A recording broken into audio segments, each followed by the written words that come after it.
There are a lot of moving parts in the Middle East, none of which are moving in the right direction with respect to the stability and the security of the region and the security of the State of Israel. But none more important than this nuclear agreement with Iran. I will tell you my position, and then I'll give you a little bit of background, which I think will be helpful, I think is important to know. I was not for this agreement from the moment the president started the negotiations.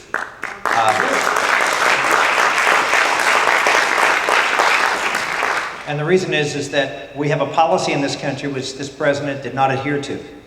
And the policy is, America does not negotiate with terrorists.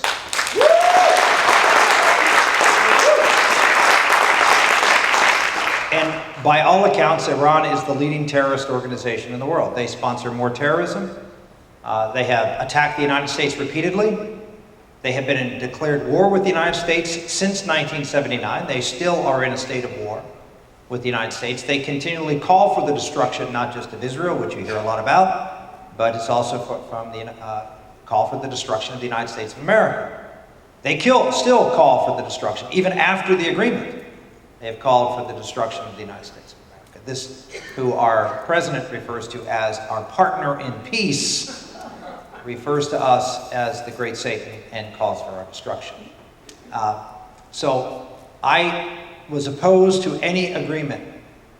And the reason is because you don't negotiate with terrorists. What you do with terrorists is you dictate the terms that are acceptable to you to get them to stop doing things so you will not make them stop it. We tried to make them stop it through a series of sanctions. They were working. As Rabbi Top said, I was one of the authors of that back in 2004. I authored the Iran Freedom Support Act, which codified existing sanctions and added additional sanctions. Very important to codify sanctions because big concern after President Bush was reelected, in fact I introduced it when it wasn't quite sure that President Bush was going to be reelected. I wanted to make sure that the sanctions in place that were put in by the president would be codified so successive presidents would have to abide by those sanctions. So we codified existing sanctions and added additional sanctions in the legislation I introduced, and provided money to help support the pro-democracy movement, the revolutionary movement within the state of Iran. When I authored that bill, we actually eventually brought it to a vote in the spring of 2006. And when I brought it to a vote, the president at that time President Bush, was negotiating with Iran. You may recall there was a brief period of time where President Bush also reached out and tried to negotiate some sort of agreement with Iran on their nuclear program. And it didn't last very long, but during that time I introduced this bill, and I took it to the floor of the United States Senate, where I was opposed, in fact filibustered, by none other than Joe Biden. Now I had, at the time, 60 co-sponsors of my bill, which is enough to usually overcome any objection in the United States Senate, including more than a dozen Democrats. When I brought the bill to the floor, though, it was opposed, unfortunately, by the administration. And it was also opposed by Joe Biden, John Kerry, Hillary Clinton, and Barack Obama. All four of them voted no, and we lost by 4 votes. So I share that with you, that we tried to pass a very strong, much stronger than we eventually did pass that act, but it was narrow, it was skinny down to existing sanctions, no additional sanctions. So it was good to codify the sanctions we had in place, and it was good to provide $75 million for aid to the pro-democracy movement. Unfortunately, while President Bush used that money, none of that money went into Iraq. It all went to outside organizations, many of whom were not particularly effective. And when President Obama came into office, he cut the money completely. So there was no effort to try to support any type of revolution. In fact, I was told in 05 and 06 and 07 that there was no opposition, organized opposition in Iran, and that a revolution was impossible. That's what I was told by our intelligence community. And of course, as you know, the 2009 Green Revolution occurred, caught everybody, including our intelligence community and the president off guard, and the president did nothing.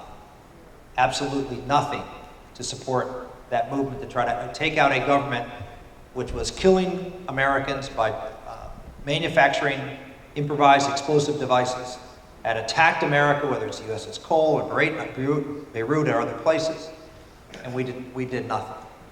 So that's a little bit of the background on me. I've been involved really since that time, traveling the country, talking about the threat of a nuclear Iran. When I ran for re-election unsuccessfully in 2006, one of the major planks of my campaign, which was probably not the smart thing, I gave a series of speeches called The Gathering Storm of the 21st Century. And at the head of that, again, this was 05 and 06, I talked about the threat of a nuclear Iran. And when I remember being asked, I was on Meet the Press with my opponent, and we did a debate in September of 06. And Tim Russert asked me, what is the most important national security threat confronting this country? And remember, we're in the middle of the Iraq War. At the time we were losing. This was right prior to the surge. And I said, Iran, and Russert stopped me. He said, I'm sorry, sir, let me correct you. You mean Iraq?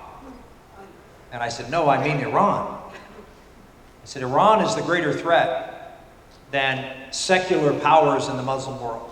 Radical Islamic threats are much more dangerous than the traditional pan-Arab threats that we have experienced prior to the rise of radical Islam.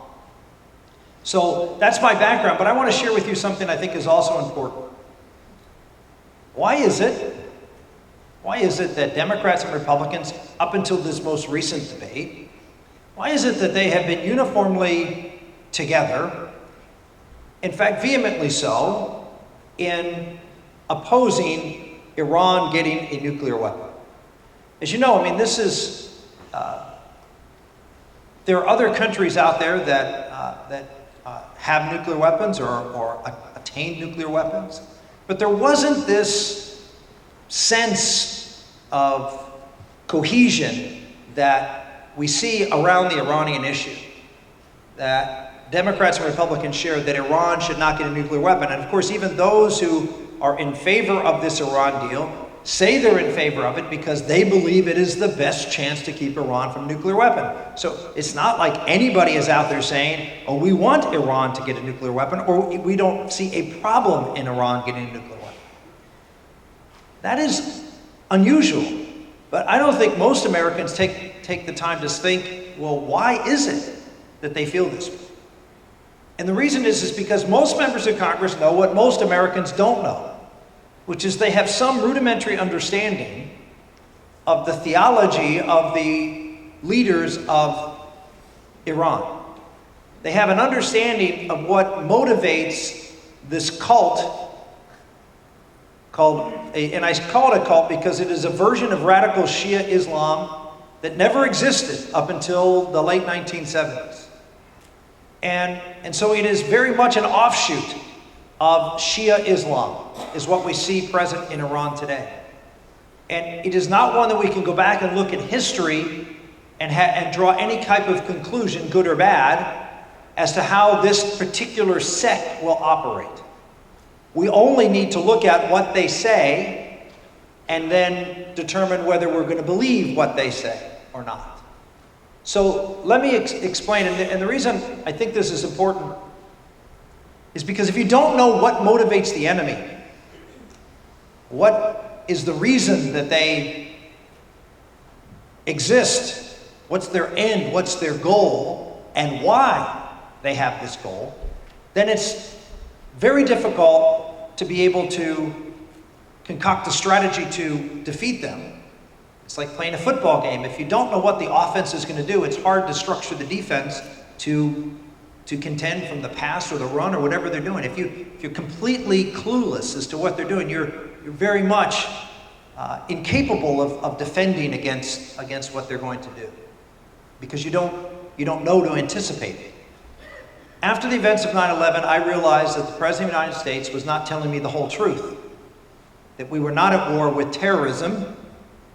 This was not a war on terror any more than World War II was a war on surprise attack. Terrorism, a tactic used by the enemy. It is not who the enemy is. It says nothing about what they believe or what they want to accomplish. So obviously, and all of us realized, if we thought through it, this was a war against a group of radical Muslims who had a theology which I knew nothing about. Most Americans know nothing about Islam. We have a very small percentage in this country who are Muslims, and it's by and large a foreign religion to the United States of America. And so we have a country that is ignorant of the nature of our enemy. That's certainly not true if you're from the Middle East or other parts of the world, but it is true if you live here in America. So I took it upon myself to read as much as I can and understand what the difference between a Sunni and a Shiite was. I asked that question, I did for years, because I lectured about this for years all over the country, colleges as well as other places. And I would ask the question, how many can tell the difference? Tell me the difference. And 99% had no idea what the difference is, and more importantly, why it mattered. Iran is a very unique, as I mentioned, unique country because Shia Islam historically has not been the aggressive form of Islam. The aggressive form of Islam, the form of Islam that established the caliphate, spread Islam throughout the world, was Sunni Islam. They did and fought the Western world for over 1,000 years, successfully spreading Islam into North Africa and to Europe, and in fact even to the central part of Europe. And of course out into Asia and into Africa. Shia Islam, as you know, there's only a few countries in the world that are a majority of Muslims or Shia Muslims. And two of them are Iran and Iraq. It's a very centrally, Syria is another one. These are areas that are very, very concentrated. Why? Because this was not they were the form of Islam that was dominated by the Sunnis. You can go back and you can talk about, well, the difference between the two, for those very quick. The Sunni Islam, Sunni means the party of the people, the people's party. In other words, when Muhammad died, they had a decision. Who's next? Who's going to lead this religious movement? And a group of people, his advisors, said, well, it's going to be, the people, the folks who will around him are going to decide. And so it'll be sort of democratic. That's where you come up with Sunni. And there were others who said, no, it has to be a relative, a descendant of the Prophet. And that's where you come up with Shiat Ali, which means the party of Ali, who was the sole male heir. And so those are how the two divided. And to understand where why, and I know you said, why are you going back in this history? Because it's important to understand who these people are. The Shias were a minority. The Sunnis were the one who had the power because it was the leaders of the tribes, if you will, who were the ones who elected. So they had the resources, the power, and the ability to communicate effectively with the people. Long story short, over a period of decades, the Sunnis would kill the next leader of Shia Islam. Whether it was eventually it was Ali, and then it was a son, and then it was a brother of the son, and on down the line until we got through 11 leaders. 11 leaders of Shia Islam. 11 in the line of the Prophet. And the last one, according to most histories that you read, at least in the Iranian texts, was captured by the Sunnis, detained for a period of time long enough they were convinced that he no longer had any surviving heirs, and then they killed him to end the line of leaders. But according to Iranian lore, or faith, I shouldn't say lore, that's disrespectful. According to the Iranian faith, Shia faith, they believe there was in fact another leader who was but a little boy who showed up at the funeral of this 11th leader declared that he was the next leader, or as they referred to him, he was the 12th Imam. I don't know if you ever heard the term 12th Imam. Raise your hand if you've heard of the 12th Imam. That's good. Maybe a third of the crowd. That's good. So the 12th Imam appears, and he is whisked away so the Sunnis do not get at him, and he hides. He hides in a well outside of Tehran in the town of Qom. And he governs from Qom, from this well, for many, many decades through interlocutors. After a period of time, the interlocutors will start to die. The last one is alive, and he announces that this imam who's living in this well is going to disappear. It's called the Great Occultation. You can read about it. He disappears, and he announces that he is coming back. He is coming back at the end of times. He will reappear, and he will lead Shia Islam to its final victory. Now, what happens is he goes into this great occultation, which is where he is today. He's, according to the Shia Muslims in Iran, he is everywhere. He is present. He's just not in human form, but he's there and he's influencing things. And if you have any doubts about that, I encourage you to read the speeches of the mullahs. Read the speeches of Rouhani. Read the speeches of Ahmadinejad before him. Read how often the 12th Imam is mentioned. The Mahdi. Anybody hear the term Mahdi? Same character. Read how much they talk about him, and they talk about his return and predict his return. Now, they don't do surveys in Iran, but they do in Iraq and in the Shia areas of Iraq. They asked, a poll was asked this question recently, and the question was, when do you believe the end of the world is coming? And a majority of Iraqi Shias believe within the next 5 years that the Mahdi is coming back. I don't know if you know, but during the the presidency of Ahmadinejad, they did a major highway construction project between Qom, which is outside of Tehran, and the central square of Tehran. A beautiful wide boulevard, very well decorated, very ornate, made for a king or for a Mahdi. And it was built between the Jamkaran well, which is a site, a holy site in the Shia Islamic religion. In fact, not just the mullahs, the presidents go and pray and drop messages to him, ask for his help. And they built this tens of millions of dollars of highway and sort of parade route, if you will, between the well and Tehran. Now you may say, well, this is crazy. Maybe it is, but it isn't if you believe it. What we do know, according to their holy texts, and this is what I say all the time, if you want to know about the enemy, read their books. Listen to their speeches. How many times have we had leaders in this world who say they're going to do all of these horrible things, and we just laugh and say, oh, the guy's just crazy. God doesn't really mean it. He's just using this to control his people. He's just using this to gain political power. When the reality is, if there's anything we've learned from history, believe what tyrants say they're going to do. And all you have to do is to read their books.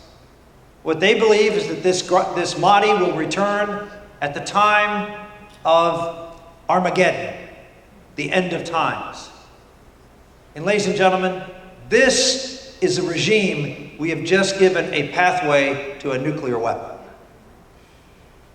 So when you say, why is it that members of Congress and others who are in the know are so worried about Iran, is because they know what I just told you. But the problem is, you don't know that. America doesn't know this. Because we have political leaders who simply refuse to share that information. Because, well, it sounds fanatically religious. It sounds offensive to Muslims. It sounds as if you're being dismissive or overstating the role of religion that plays. Listen to their leaders and what they're saying. It's time in America that we have a leader who's willing to lead the American people in truth about the nature of our enemy.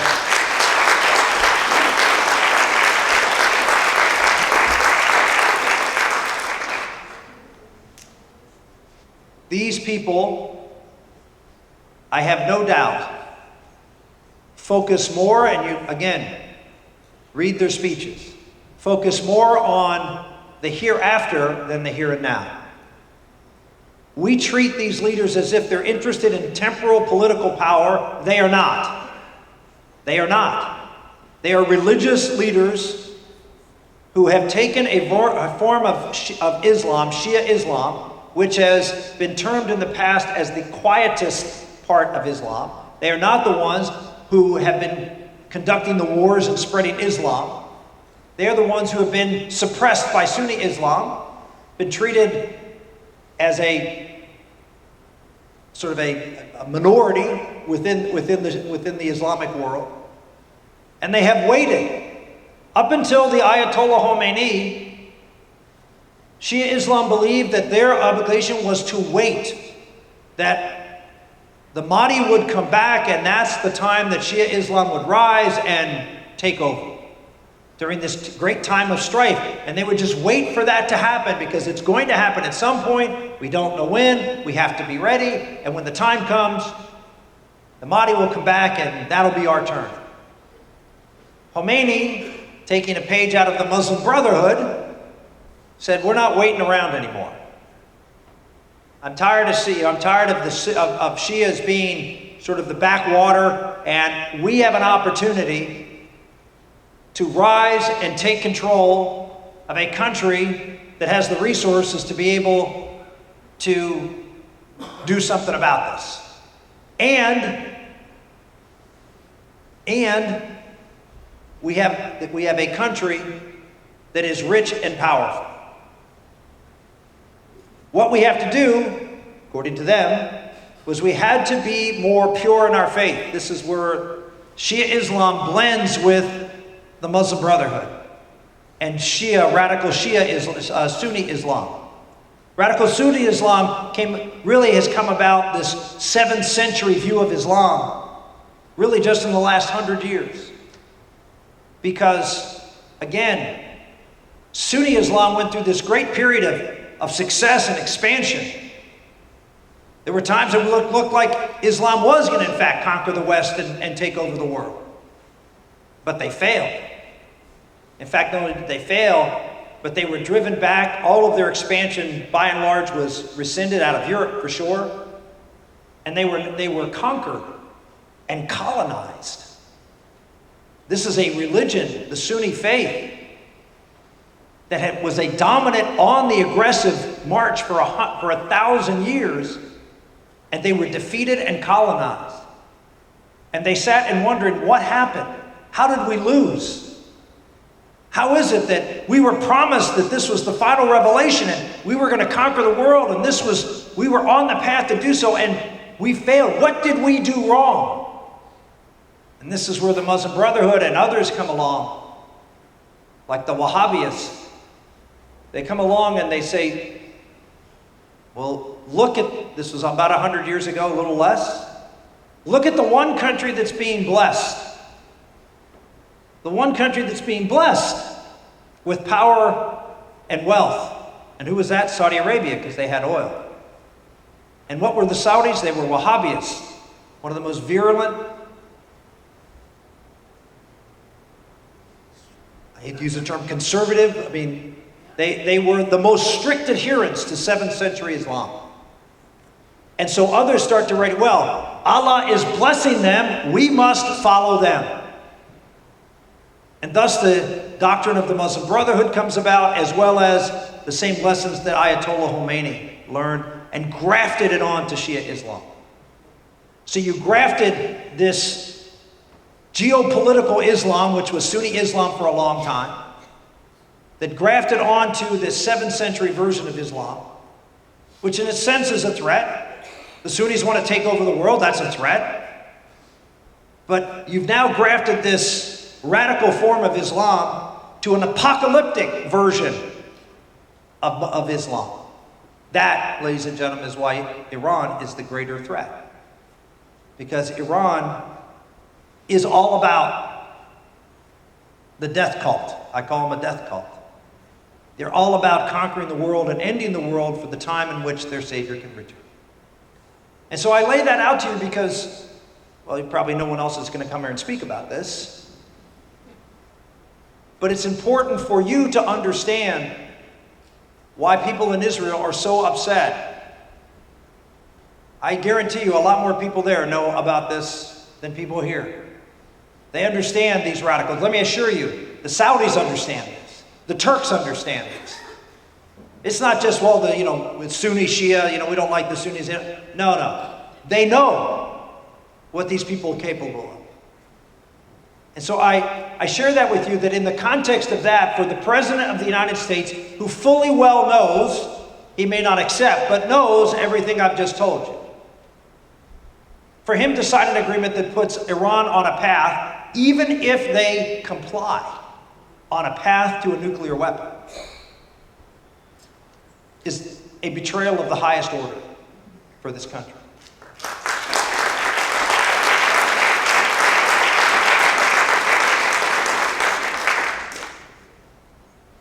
So I have opposed this deal from the beginning. It is worse than I could have possibly imagined. There is nothing, in my opinion, to commend this agreement, principally because there's nothing that would convince me that Iran has any intention of keeping any element of this agreement. They have not kept any agreement that they have ever entered into. Why would they keep this one? And as I said, even if they do, we have strengthened Iran immeasurably already. Already we see embassies now reopening in Iran. We see the Chinese and the Russians and corporations all over the world negotiating deals. You hear about the bazaar that are the hotels in Tehran right now, full of Westerners in trying to make their deals to get into the oil markets and gas markets. It's already happening. The lion is out of the cage. The wealth is starting to be generated. And there's no way to put this genie back in the bottle. Certainly not this agreement that was put in place by the United States Senate to potentially withhold certain U.S. sanctions. The president has already moved forward on opening up UN sanctions, getting rid of UN sanctions.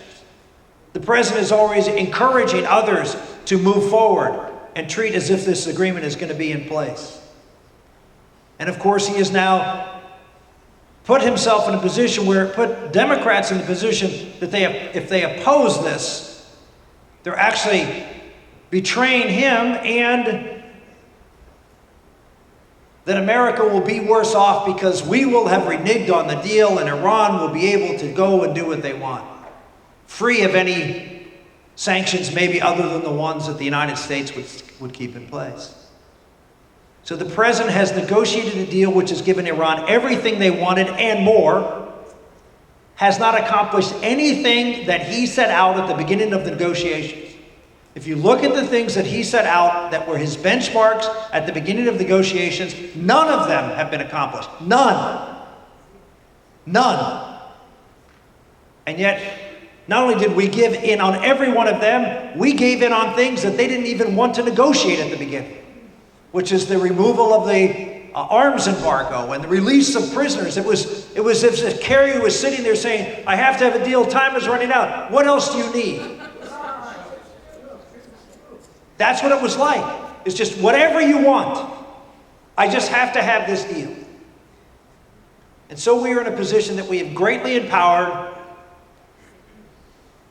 this death cult in Iran to have a weapon that could spark what they believe is potentially the end of times. And of course, what better way to do that than trying to wipe out the state of Israel? So we are now in the unenviable position of watching this deal go into place, no matter what we do. Because the Congress didn't have the confidence in themselves to not pass some sort of side deal with the president that allows them some authority to review it. But they didn't trust themselves enough that they could go to the American public, as I'm doing here tonight, and convince the American public to demand that the president submit this as a treaty.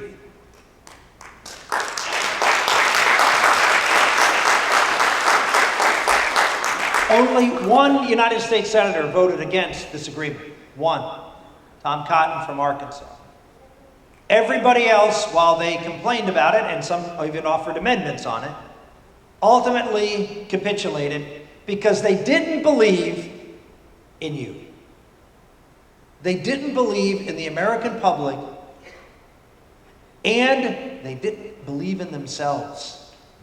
They didn't believe in their ability to be able to go out and make the case that this agreement was a threat to the security of our country in a major way that required the United States Senate to have the right to approve it as a treaty. And so I know a lot of people, I hear this all the time as I travel around in Republican circles and talk to people, and the frustration level is through the roof. Thus, DTs arrive on the scene. That would be Donald Trump. The frustration level is high. They're tired of a Washington, D.C. that won't fight for the things that they believe in.